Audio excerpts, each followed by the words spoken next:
We good? We're good. Good. Let's call the meeting to order. Start with the pledge.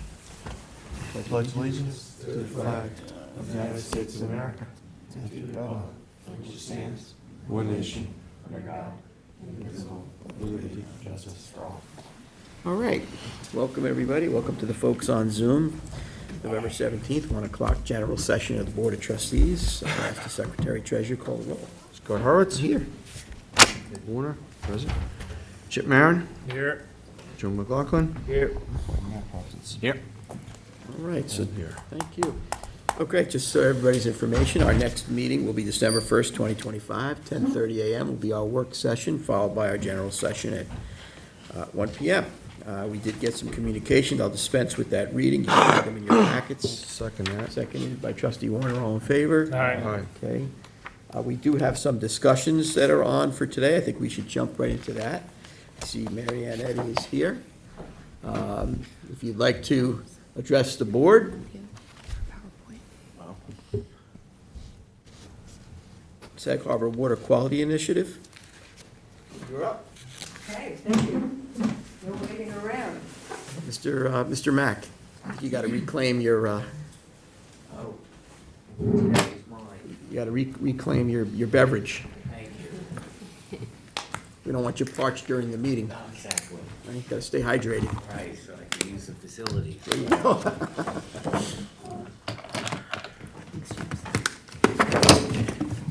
Good afternoon. Good afternoon, and thank you for the opportunity to speak with you. Thank you for your support all these years, since the very beginning of this initiative. I'm going to go through a little bit. Next slide. Yeah, hang on 1 second, please. Okay. Thank you. I'm going to talk a little bit about, not a little bit, but mostly about what we found last year. But I'm going to do a little compare and contrast to some of the things that we found in previous years. And it's color-coded. You don't need to worry about it too much, except anything that you see. Oh, there we go. Thank you. Oh, and I get to go backwards, too? Lovely. You'd like to. Sometimes. Anything that's highlighted in green like this is from this sampling that we did in 2024 that was in the report in 2025. And this shows you the marine sites that we were looking at. So the ones that are on the, excuse me, on the far left there in Southampton, that's Redwood. The ones that are kind of, and also the coves where it's got Upper Sag Harbor Cove and John Street, Green Street, those are all on the coves there. Then straight at the top is Long Wharf and Windmill Beach. And then off to the right is Havens Beach, and there's an outfall pipe that comes from Cor Maria that goes down to the beach. So the first thing that happens, of course, in the spring, as you know, is the algae blooms. So having a little trouble here. The first thing is that we did see one sizable bloom in the middle of May, a little bit in the end of April. And we saw Dinophyces again. This is like more the middle of May and into June. Sag Harbor Cove was the site with in the end of May and June, and Cove Road. Cove Road had two sizable spikes. And there was no cochleodinium that was reported of any real significant amount. And total nitrogen, this is not a good story.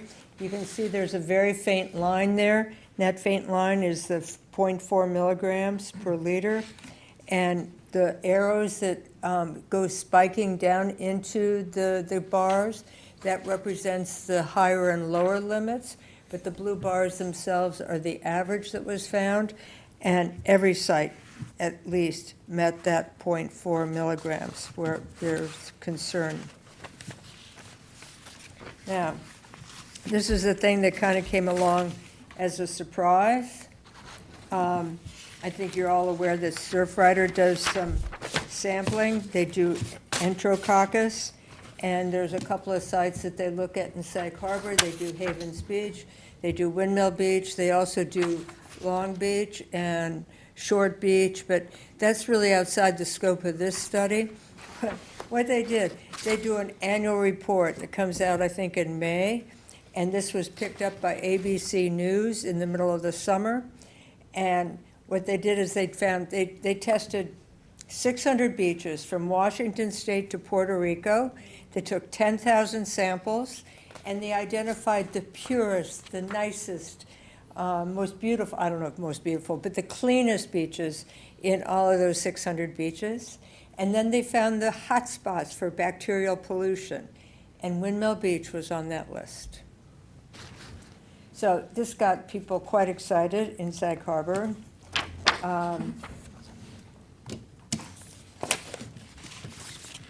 This shows you where Windmill Beach is. I'm sure you're all aware of it, but it's right there on the west portion, right at the base of Long Wharf. Now, the oval that's hanging out there, that's where we've expanded transient docks over the last couple of years. I don't know the number of boats, but there's a lot more boats than there used to be. And the star on the left is Windmill Beach, and the bigger star on the right is a sewage treatment plant.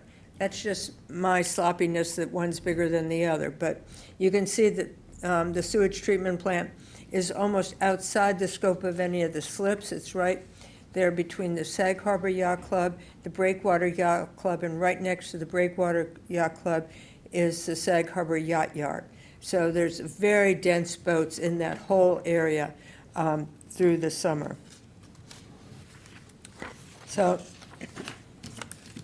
now we have yellow, which means it's not last year's sampling. This is from 2021.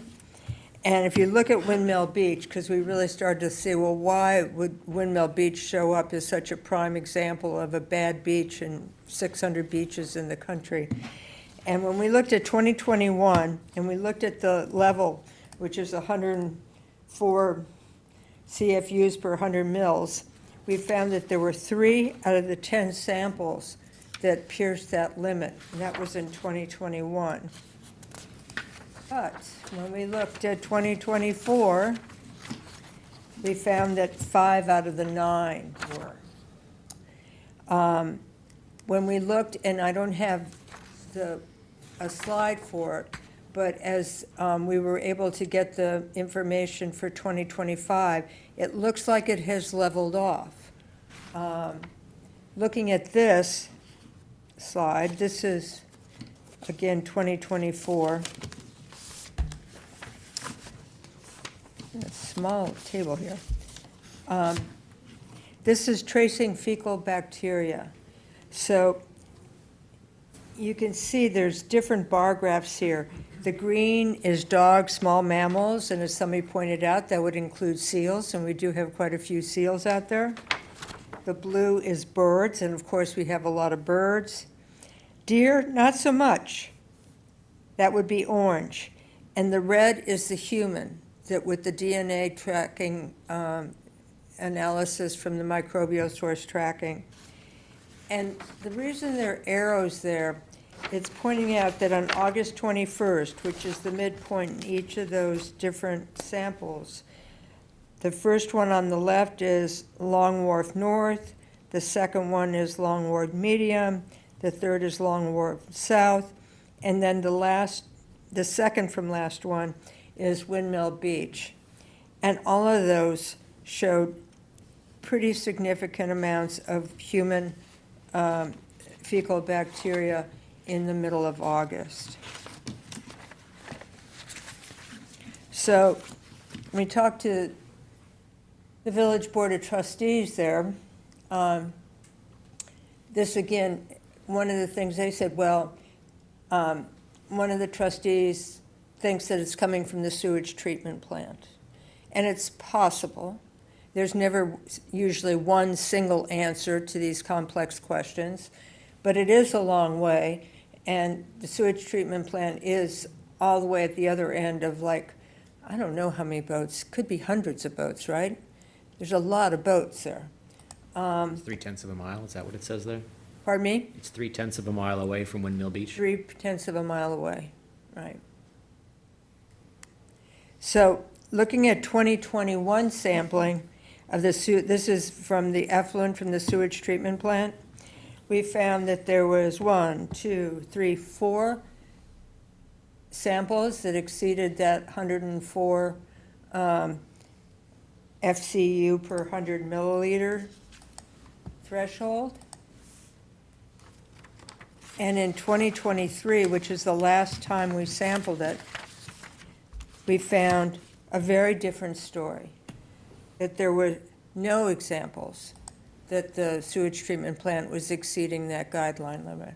Now, we saw this and we kind of like let it go. I mean, there's only so many places we can sample every year, but I'll come back to that in a moment. So what we're going to try to do to try to narrow this down.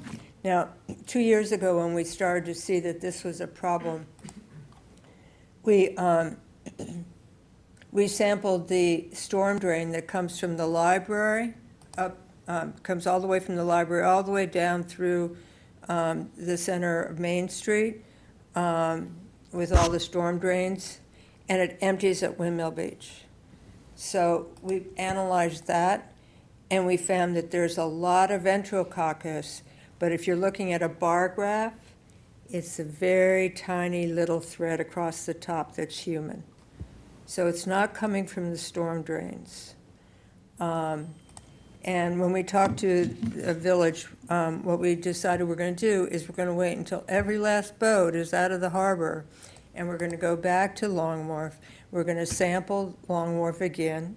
We're going to sample Windmill Beach, and we're going to go back and we're going to sample the sewage treatment plant again. But I think that, I think the harbor master is making good efforts to go and insist that boats have their Y valves tied off. But I don't think that's a one and done. I think you have to tell people. You have to tell them again. You have to tell them a third and fourth and fifth time. Because they undo them pretty easily. Say what? They can undo them pretty easily, right? I don't know. I'm a boater, but I don't own a boat, so I don't know the logistics of that. But I did talk just casually to people that I know because I am a sailor, and I had people say that they never heard from him. So maybe they heard from him the next day after I talked to him. But my point is, I think you have to tell people in many different ways. And one of the things I'd like to do, and I proposed this to the village trustees last week, is, everybody makes a reservation through DACWA. Are you familiar with Yeah. DACWA? Yep. Right? And when you get a confirmation, it's got your name, the name of your boat, how much you're paying, and that takes like the top quarter of a page, and then the rest of that page is blank. And then it goes on for 5-6 pages of all the things that are part of the contract. And number 34 on page 5 says that it's a no discharge zone. So I suggested that, one in many different ways that we can talk to boat owners is use that blank page on the first page of their DACWA confirmation to just tell them that we treasure our clean water and that we enforce a no, discharge zone in Sag Harbor. Some verbiage to that point. And it's like, interesting, let's see about it. But again, I think it's a matter of me and other people saying, this is something we should do. We need to tackle this problem in a multiplicity of ways. You should probably have a contact number and a VHF number for the pump out boat program on it too. I don't think there's a phone number. There is the channel number, 63 or whatever it is. 73. Right. And that is down there on page 5 in item 34. Why not on page 1? Huh? Why not on page 1? Exactly, that's my point. Why not on page 1? This is Critical probably information. more important than Yeah. some of the other things. I mean, I think the language about how you have to secure your boat, very important, right? Especially with the winds and the storms we're getting. But I Yeah. think that the no discharge is very important. Moving on. So the other thing that we did, this was back when we didn't realize that we had this somewhat more serious problem with Windmill Beach. I mean, we've been testing it every year. We've never gotten like a national spotlight put on us quite the way we have this year. But we really wanted to start looking at the storm drains that go into the coves, where we might start thinking about innovative alternative septic system outreach. So we started looking at these storm drains, and there's Amherst Road, Princeton, I'm sorry, all of those. We went and we sampled those. And you can see, because if the threshold is 104, that barely makes the y-axis over here. So pretty much every one of those storm drains exceeded the swim limit. So I think that that's going to be helpful in terms of where we focus our attention in terms of outreach, hoping that people will convert to the innovative alternative systems. This is total nitrogen. Again, it's kind of the same story. There's a faint line there that shows the threshold of when you're starting to get into the danger zone. And then there's, Is that scientific error on the lines, the vertical black lines? That's the range. the vertical back, what that is that shows you the high and low sample results, and the blue bar graph is the average. If I could ask a question, I can't help but notice that the majority of the Enterococcus is mammal. It's like dog. Is there a way that that can be mitigated? Is there some sort of like a, doggy bag program in Sag Harbor? Well, there's some effort at Havens Beach. And I have a pup, and I go over there now and again. He's a Chihuahua, so he's not a big danger. But sometimes there's bags in the containers, sometimes there's not. But one of the things that I've learned from listening to Chris Gobler talk is that Enterococcus moves like 50 or 100 feet, and even the Suffolk Department of Health will let you put like a well within 100 feet from your septic system. So it's not really,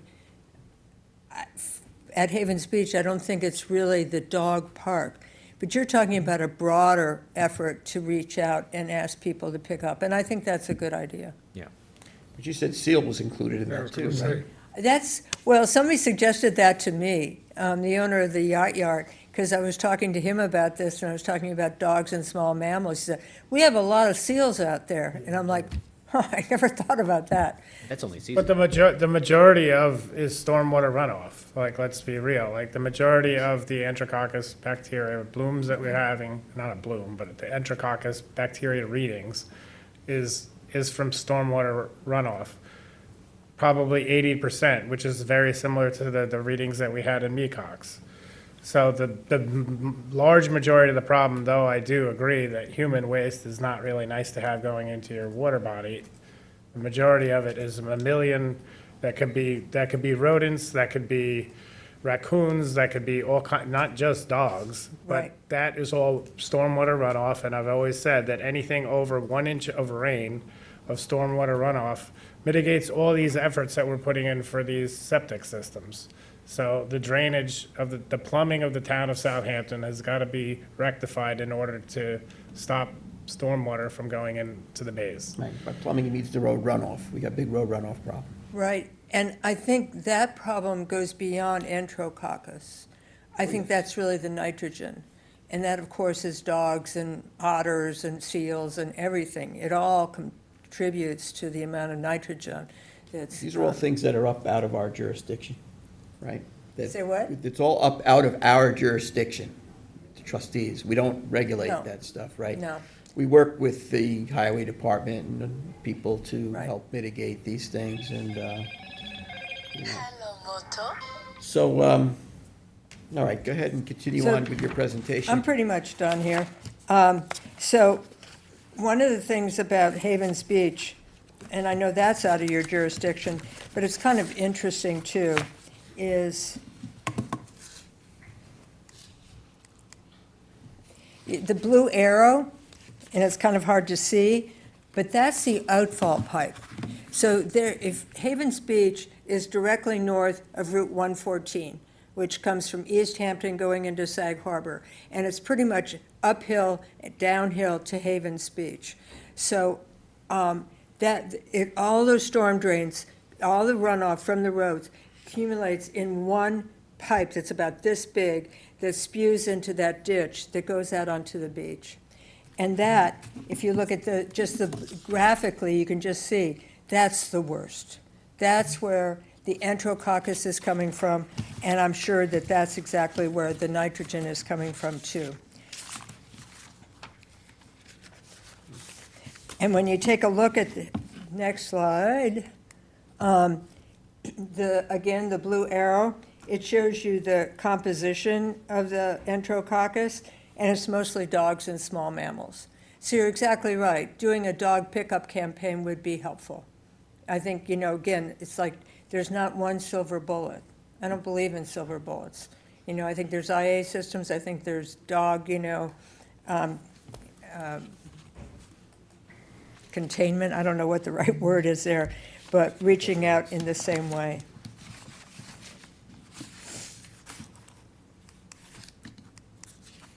So what are we doing? So nitrogen was the main source of nutrients promoting algal growth and algae blooms, low water clarity, and low oxygen. These are all from Gobler's report.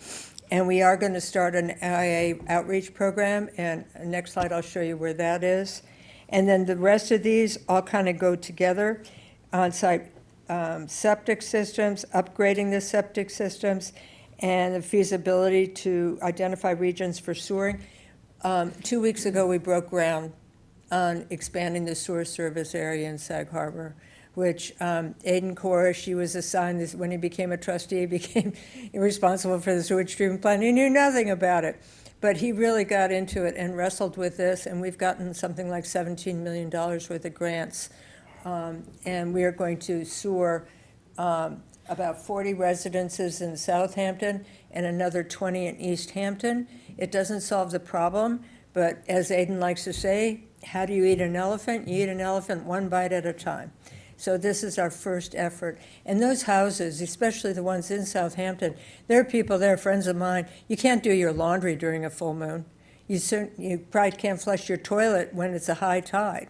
They're really sitting in groundwater. So we are going to get those houses on the sewer system.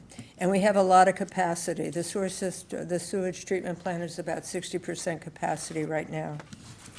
And this is something the Lake Agawam Conservancy, in conjunction with the Center for Clean Water Technology, on Saturday they're doing this outreach program. It's at the Southampton Cultural Center.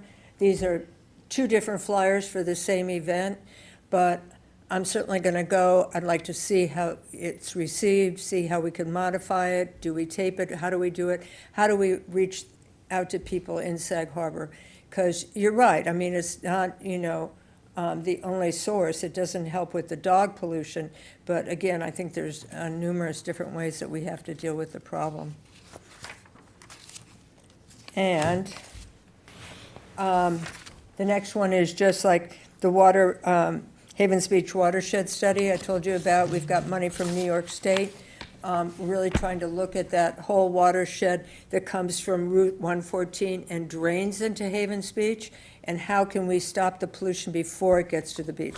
Some people want to just do something there at the beach level, which is fine, but I think that there's also things that we can do with the gray infrastructure before the pollution ever gets down to the beach. I just want to clarify on this. In 2002 and 2003, there was an extensive watershed study that was done for all of East Hampton Town and all of Southampton Town that has already established all these hot spots for a watershed. Nothing was done with it, but it's an extensive study that gives you every outflow pipe of the plumbing of Southampton and all the watershed districts that have the highest impact on all the water bodies. So you might want to look at that as to see what work has already been done before you do a whole study. Definitely. I can forward you the link to that. Yeah, please. That's the There's Suffolk a County. 163-page study that shows you absolutely every outflow in the town of Southampton and in the town of East Hampton. Send that to me. I was unaware that they had done that in that detail in Sag Harbor. So, but it's the outfall pipes, but it's also not just the, Also, yes, also the topography and where the most flow is, and, I mean, it was an extensive study that was done. okay, great.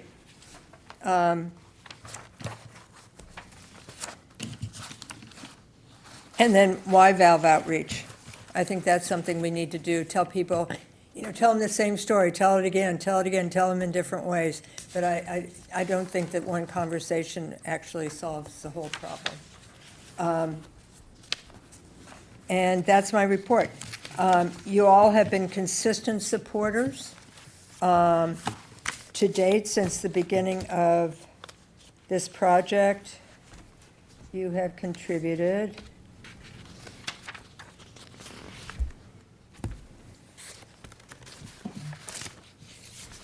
Yeah, the East Hampton trustees as well, correct?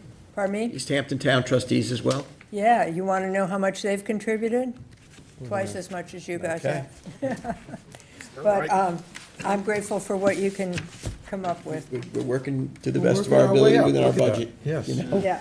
You've contributed over, I think it's 1, 2, 3, 4, 5, 6, 7 years, 7,000. Right. I don't think that's right. It is what 1, it 2, is. 3, 4, 5. It would be more than that, but Definitely more than that. Yeah, I know the trustees of East Hampton and ourselves are pitching in to do what it is that we can. I mean, we're pressed and stressed in every direction here. right. But, we're trying to do what we can. And I appreciate your efforts. I know you've been working on this for many years, that you've been have. listening. So getting a couple of $1,000s from you all, it's like putting this together is like a jigsaw puzzle. Sure. Getting like from a little bit here, a little bit there. And I'd appreciate it if you would re-ump your support. Any questions? I don't have any questions. You've given an extensive report. This one. No, for the, Yeah, we do have a resolution on. Yeah, we're, yeah. You have a resolution? Great. I have one quick question for you. The $17 million worth of grants that you got to upgrade the septics, is that the first pool of money that you're starting to work with, or have they No, been? it came in various different levels. Okay, Different times, over like the last probably 5 years. so you accumulated it over time, so this Yeah, is the that's first project? total. Okay. And one of the things that it did is it also funded the sewer master study that has got it all outlined, where we go, where's the most bang for the buck, et cetera, et cetera. And it's kind of a departure because the CPFs, which are the major source of this funding, along with New York State, don't usually fund studies, but they did fund that. So you're on the way. We do have a resolution on for a couple $1,000s to come. Yeah. Okay. Thank you, Marion. All right. And please, send me Will the, do. It's on the way. Okay, so let's keep going with discussions. We have the 2026 draft trustee work session and meeting dates scheduled. Everybody good with that? Yes. Yes. All right, we discussed that. And then you also have in your packets the fee schedule as well that we prior discussed. Everybody still good with that? Yep, all good. So let's go to the public hearings then. We have a notice of public hearing, amendment of Blue Book Rules and Regulations, Management and Proximate Waters, Article 5, Section 36, moorings. So I would like to open up that public hearing. Do I have a second? Second? Seconded, trustee Warner, all in favor? Aye. Aye. Aye. Folks on Zoom, Joseph, are you Lombardo, are you going to present? Or Basically, the board wished to increase the maximum size of vessels that could be on moorings in certain water bodies. 26 feet shall remain with Fish Cove, Hubbard Creek, Mill Creek in Flanders, Goose Creek, Little Sabana Creek in North Sea, Ligony Creek, Squires Pond, and Davis Creek, but increasing to 30 feet in Birch Creek, Bullhead Bay, Cold Spring Pond, Fish Cove, Fresh Pond in North Sea, Gannett's Creek, Goose Creek, Mill Creek in Noyak, Morris Cove, North Sea Harbor, Noyak Creek, Red Creek Pond, Reeves Bay, Sag Harbor Cove in its entirety, Scallop Pond, Seatuck Cove, Staff Paynes Creek, West Neck Creek, and Woolly Pond. The reason the 26-foot maximum was kept in the other water bodies was for safety and navigation purposes. And we did consult with our Marine Patrol relative to this as well. Yes, they chimed in, and thanks to Trustee Warner for quarterbacking this. Yes, I think it's something that's needed, being that the lack of berths for the boats to be tied up. There's very few marinas left that have any vacancies. Unfortunately, they're all filled up, so I guess it's good for business, but it's not good for boaters. And, you know, a boat up to, 26, 28 feet is not something that's easy to trailer around, so having it on a mooring gives them the ability to utilize the resource much more. There have been a couple letters contacting our office, asking us to do this, and I know over the years, we've had discussions with the commercial aquaculture, allowing them to go to 40 feet because of safety and utilization of their gear. I think it's something that would be good for the areas that we've chosen and would be okay to move forward on. What I would like to do is open it up for public comment. So is there anybody here that would like to speak on this topic? Raise your hand and you'll be addressed. If anybody is on Zoom, put your hand up, come on up and come to the podium. I think there's a sign-in sheet, if you could state your name for the record and take a few minutes. And if anyone is on Zoom that wants to speak, if you could raise your hand so we can get you in as well. Okay. Hi, everyone. My name is Michelle Quatella. I married into a family who is lifelong residents of Sag Harbor, so I've been coming out here with them for 30 years. And we are just, local family, middle class, and like you said, it is near impossible to get a slip at any of the marinas. We've even gone further out, which is obviously not, ideal. So it's just harder and harder for local middle-income families to afford marina fees. There's, again, like the lack of slips, little bit of a bigger boat and in these bodies of water will, obviously be more fuel consumption, and will bring more money to local businesses. And then even, of course, to the woman that spoke before me, responsible boating is obviously of the utmost importance, so ensuring that everyone is keeping with following all the rules. We just would love to be able to have just a little bit of a little bigger boat and keep the mooring where we have it now and allow other families to do the same. Thank you. Thank you. Anybody else that would like to address the board that's located in the building here today on this public hearing? Is there anybody that has their hand up on Zoom? No one on Zoom. Perfect. I'll just also say that when these original laws were drafted, the registration of the vessels was based on the keel, not on the overall size of the boat. So we've decided as a board to go on the registered length of the vessel, not the assessed length of the vessel. So when somebody is determining whether they want to put their boat on the mooring, it's going to be determined on the New York State register or federally registered length of the vessel. Okay. I think there's been consideration here for this. Yes. Yeah, I'm all for moorings. Yeah, okay, so then I'll make a motion to close the public hearing. I'll second. Seconded, trustee McLaughlin, all in favor? Aye. All right, that public hearing is closed.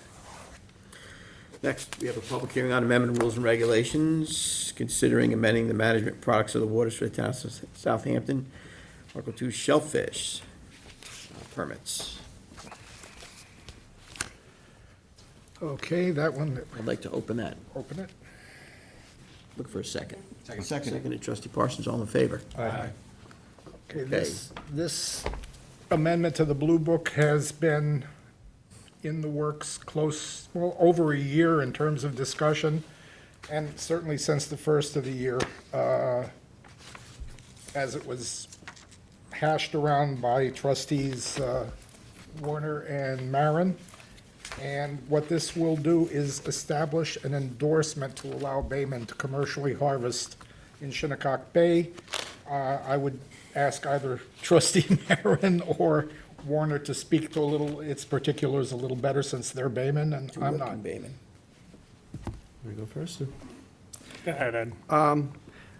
I've been reached out to by several of the lifelong fishermen, baymen, watermen in town, asking that we put some kind of restrictions on the permitting or the ability for people to get a permit within Shinnecock Bay, because we've basically took it upon ourselves and the baymen and the trustees and the local people that use the water to work with the college and Cornell in establishing the Shinnecock Bay Restoration Program, shellfish restoration, which has been extremely successful in Shinnecock Bay.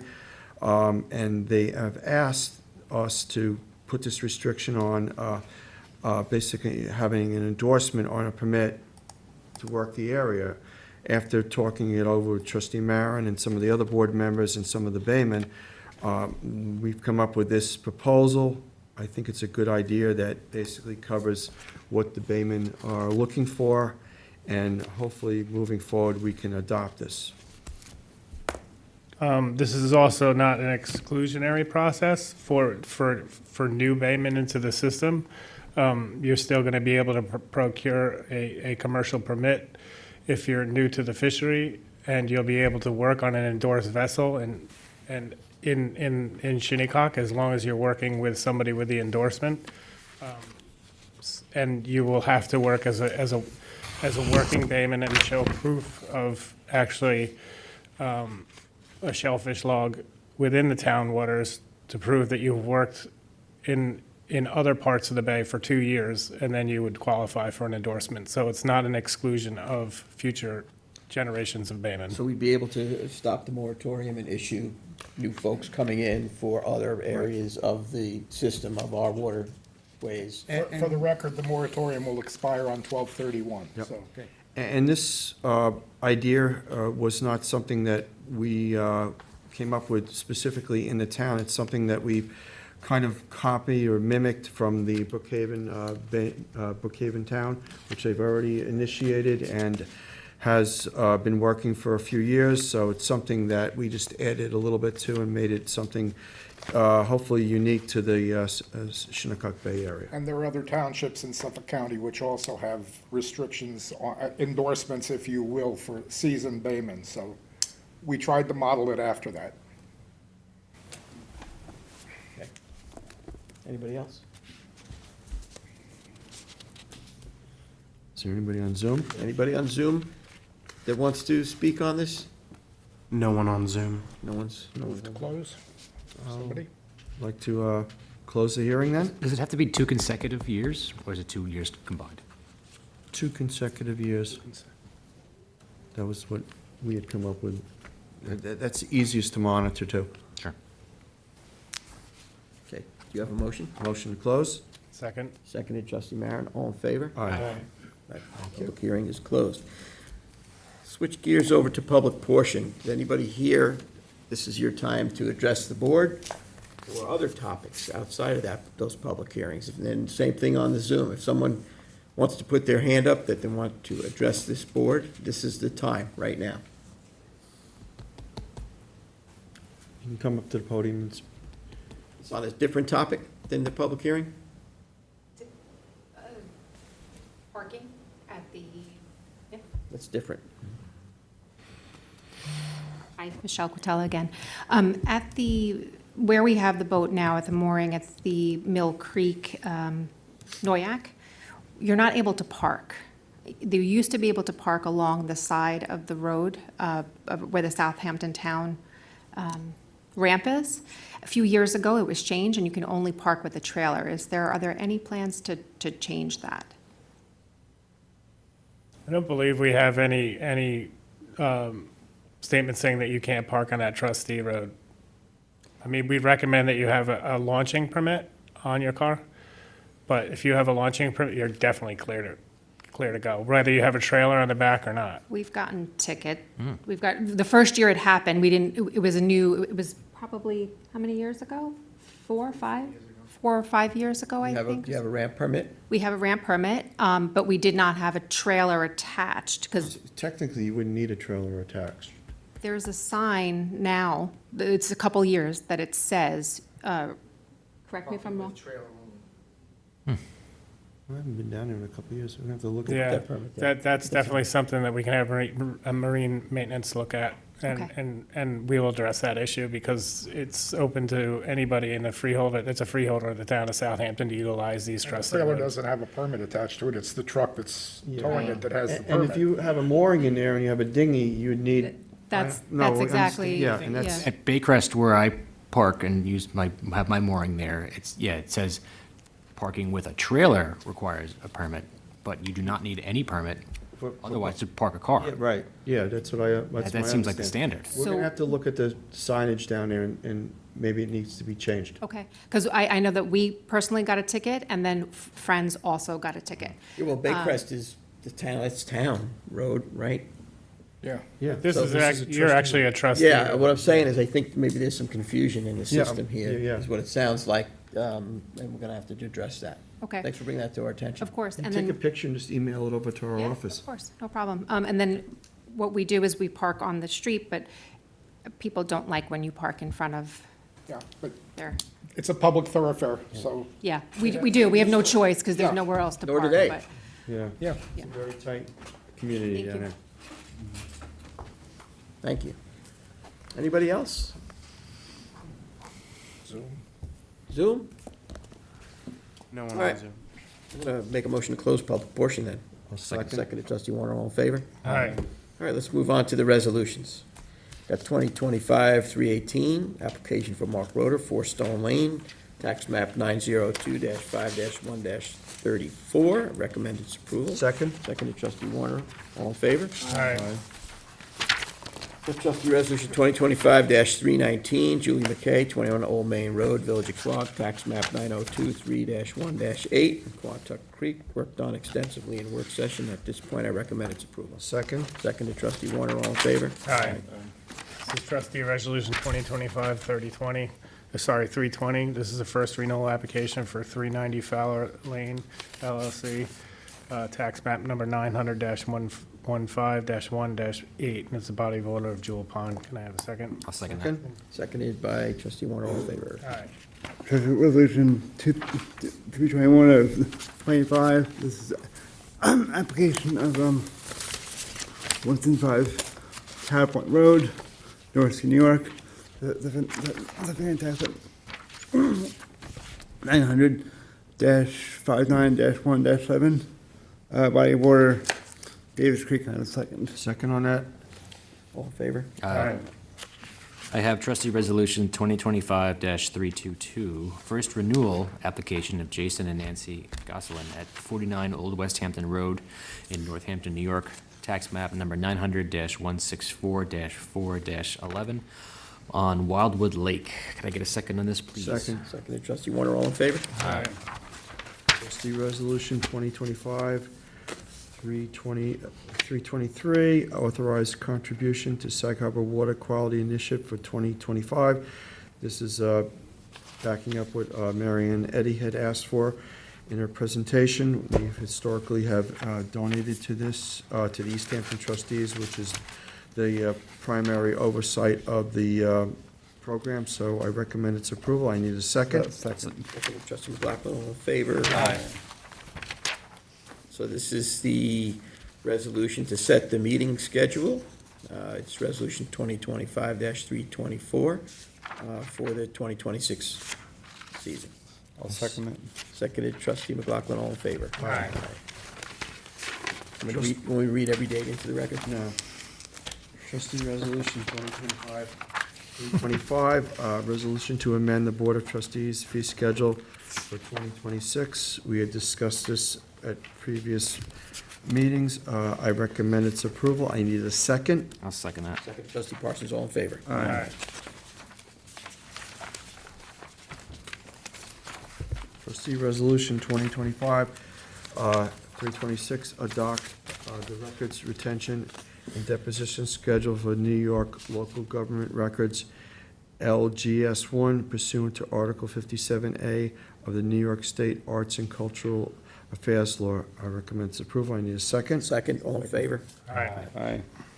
All right, trustee resolution 2025-327, authorized purchase for gals for trustee barges. Badges? Badges. Second. Badges. All in favor? Aye. Got trustee resolution 2025-328, recall and amend 2025 trustee 21 to authorize continuation of retaining the professional services of Joseph Lombardo for legal consultation. Second. Second that. Seconded by Maren McLaughlin Warner. All in favor? Aye. Thank you. Thank you. We need you. Got trustee resolution 2025-329. Yeah, Joe, you've done a great job. Thank you. Thank you very much. Been a pleasure working with you. Been a labor of love. Yes, I see that. Trustee Resolution 2025-329, waterfowl hunting location applications for transfers, additions, removal of co-permittees. We have permit number 180, J. Held to Donald Murphy, and permit 151, Dave Krakel, addition of a co-permittee, Alexander Krakel. Second on that? Seconded, trustee Warner, all in favor? Aye. Aye. We also have trustee resolution 2025-330, waterfowl hunting location application for approved individuals from the wait list. We have permit number 70, James Fry, permit number 182, Luke Babcock, and permit number 246, Brian Fischette. I'll second that. Seconded, trustee Warner, all in favor? Aye. Trustee resolution 2025-331, notice of adoption of amendment of Blue Book A340, amending the management and products of the waters of the town of Southampton, Article 2, Shellfish, Section 6 permits. I recommend its approval. I need a second on that. Second. Seconded, trustee Marin, all in favor? Aye.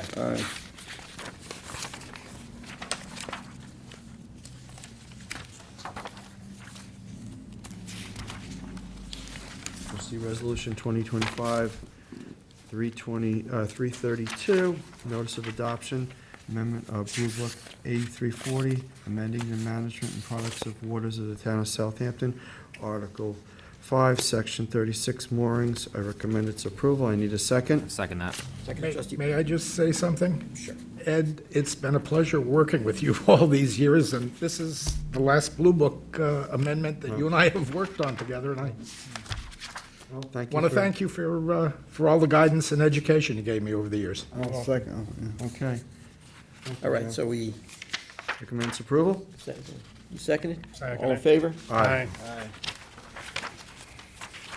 Trustee resolution 2025-333, warrant 19 of 2025, for the sum of $13,099.13.